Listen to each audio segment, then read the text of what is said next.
In this example, I have a rigid cube that is 0.3 meters on a side, and it's been filled with water. That's what I was trying to indicate here with my wavy lines on the top. We're going to let this water freeze, and the water, when it freezes, will expand by about 9%. So that means the volume of the water wants to go up by 9%. And I want to know how much pressure is exerted on the sides of the cube. So what is the pressure? Well, remember I told you that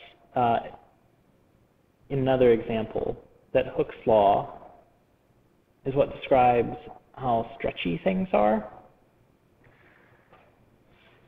It doesn't quite make sense to talk about water being stretchy because I've never been able to grab water and pull it like this, unless it was in the form of ice, and then it really didn't feel very stretchy. So what I might conclude from that is water really doesn't like to, or water when it's ice really doesn't like to change its shape. Because if I try to squeeze an ice cube, not a lot goes on except maybe making my hands cold. But we're still dealing with things getting squished. So if the water freezes in this cube, the walls of the cube want to keep their shape. They don't want to bow out and expand. If you've ever frozen a full water bottle in your freezer, it will often just pop open because water expands as it freezes.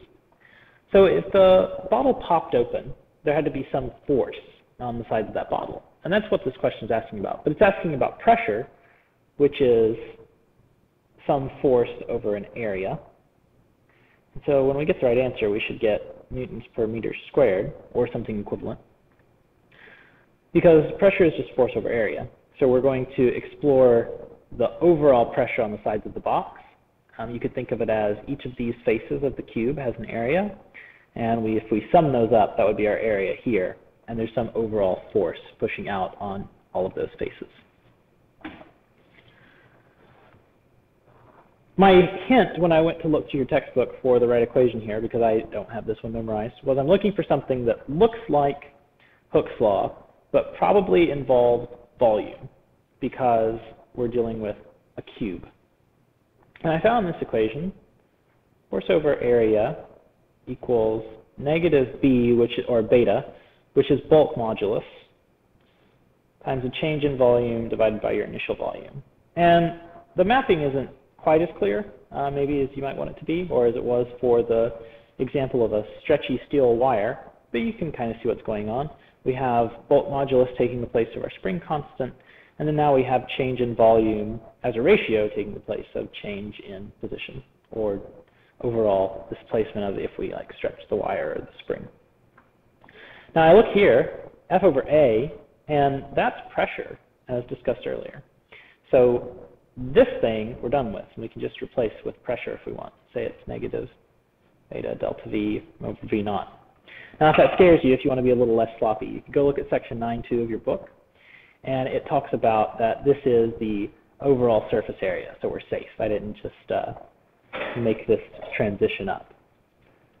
So let's go ahead and try out this problem by plugging in some numbers. I went to your book and found, again in section 9.2, section 9.1 for the bulk modulus. I found the bulk modulus of water is 2 times 10 to the 9th newtons per meter squared. Don't forget my negative.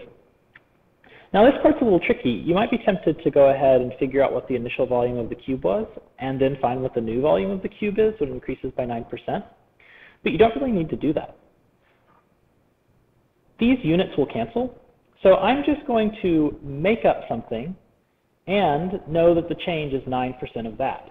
Now the easiest thing to find 9% of is 100. And so if my change was 9%, the ratio of change in volume over old volume is just 9 over 100. And now if you grab a handy dandy calculator and multiply these numbers, you get 1.8 times 10 to the 8th newtons per meter squared, which is the exact units I said we should get.